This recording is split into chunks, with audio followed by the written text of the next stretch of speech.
So I want to share this article with you. It's at The Hill, and it's talking about RFK Jr. And I've said before, keep your eye on RFK Jr. So this is an article by Brian Robertson. And in a previous video, I talked about where RFK Jr. is sitting. I think he's got about a 25% favorability if you take out Biden and Trump. And I mentioned that when his name was included to the list, they preferred RFK Jr. over Trump or Biden. Now, I don't have any dog in this fight. I'm not planning to vote for RFK Jr. I don't know who I'm going to vote for at this point. It could be Trump. It could be another independent candidate. I don't know. But the title of the article is "The D.C. Establishment Thinks RFK Could Win and They're Panicking." Making the rounds of opinion influencers, social media, and politically oriented podcasts over the last week to gauge the current state of the presidential race, one could be excused for believing that no great shakeup had occurred. In Trump world, all the discussion was about the former president's highly politicized civil fraud trial in New York and how it would backfire by making Trump a more formidable candidate. So with Trump's legal woes, this is definitely putting a damper on his campaign. Meanwhile, left-leaning outlets were hyping GOP dysfunction in the House and the Republican losses in the off-year elections, but I need to point out that they did flip a seat in Long Island, in Nassau and Suffolk counties. So now they control all the county seats in that area. So even though they lost, took a shellacking this past week, was it this past Tuesday? They did flip this seat in New York State, and they're calling this a political earthquake. Continuing with the article here, these Republican losses in the off-year elections as an early indicator that Biden will fare better than expected next November, if he can make it to next November. I mean, the guy doesn't even know where he is half the time. He's not looking that good. But one development that sent shockwaves through the entire class of paid political consultants inside the Beltway went almost unmentioned publicly. The topic of constant discussion and not a little bit of anxiety on both sides was the extraordinarily strong showing of third-party candidate Robert F. Kennedy Jr. in two recent national polls. Both of the polls showed Kennedy leading both President Biden and former President Trump among the key electoral demographics of independent voters and voters under 45 years of age. This is very significant.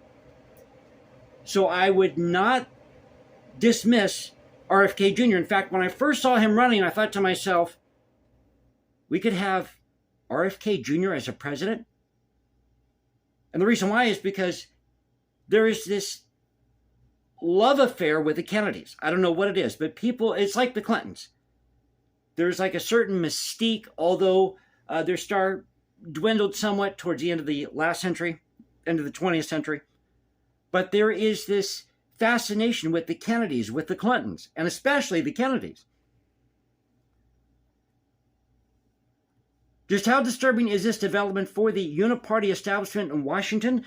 Disturbing enough that the New York Times ran a brief story, and I mentioned this story in that video I did, essentially dismissing, or the poll rather, dismissing its own poll results under the interpretive headline, quote, "What's behind Kennedy's poll numbers? Voters dread a Trump-Biden rematch." The piece reads almost as a parody of a damage control exercise. It included the remarkable disclaimer that the poll of 6 key presidential battleground states, which found RFK the choice of nearly a quarter of those polled in a three-way matchup with Biden and Trump, quote, "almost surely inflates the support of Mr. Kennedy." But the argument does not bear scrutiny that Kennedy's remarkably strong showing is merely a function of dissatisfaction with the prospect of a Biden-Trump rematch. People are tired of Republican-Democrat. They want something different. People voted for Trump, not because they were racist, not because they were sexist, not because they were homophobic, just like they did with Obama. They voted for Trump because they thought they were going to get something new. They liked what Trump had to say. Now, his fundraising haul, RFK Jr.'s fundraising haul for the third quarter, $8.7 million, demonstrates robust support for his candidacy, not just dissatisfaction with other choices. So he's got the money to back up his campaign here. Significantly, Kennedy raised millions of dollars from people who didn't donate at all in the last two presidential elections. That's also significant. A sign that he's activating new voters. Remarkably, he maintains a 19% favorability lead with voters over both Biden and Trump. This despite a concerted effort by almost every mainstream media outlet to dismiss him as a conspiracy theorist and crank, which they shouldn't do. They need to be taking notice of this. Because maybe he won't make it to the can't even talk tonight. Maybe he won't make it to the debate stage. There you go. Maybe he won't make it to the debate stage with Trump, but he might just put enough dent in the election to open up the door for other independent candidates in the future. The truth is that Kennedy is connecting on the issues. With an exploding debt and a faltering economy, the U.S. is now being dragged into enormous, open-ended military commitments in two major world conflicts in Ukraine and Gaza, where our own borders and our own citizens experience unprecedented, still trying to get over this sinus cold, unprecedented levels of insecurity. And remember that JFK, his uncle, JFK did not want us involved in wars overseas. He was anti-abortion. He loved America. In fact, a lot of people have said that Reagan picked up the mantle from JFK. In this tumultuous environment, RFK Jr. has effectively positioned himself as the peace candidate, even over Trump, since Kennedy's critique of the military-industrial complex driving U.S. forever wars is much more cogent and comprehensive. Alone among the candidates, he has outlined policies to address the cost of living and affordable housing crisis that are a wrecking opportunity for Gen X and younger millennials. In fact, this probably helps explain his significant lead among that crucial demographic. So we could see a lot of young voters voting for the first time, going to the polls, really getting involved, who don't like either candidate. And his positions on the environment, legalization of marijuana, and abortion are much more practical and in sync with the post-Reagan era political realities.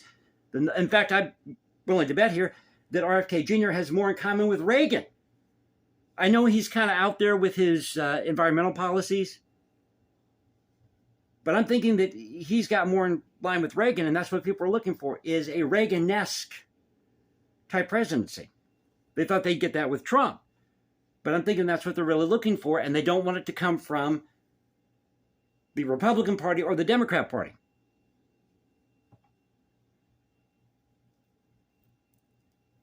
These Reagan-era political realities, then those of his major party opponents, constrained as they are by antiquated party orthodoxies. And that's the thing that I can't stand about these parties. They're so stuck in their ways. They can't have an original thought.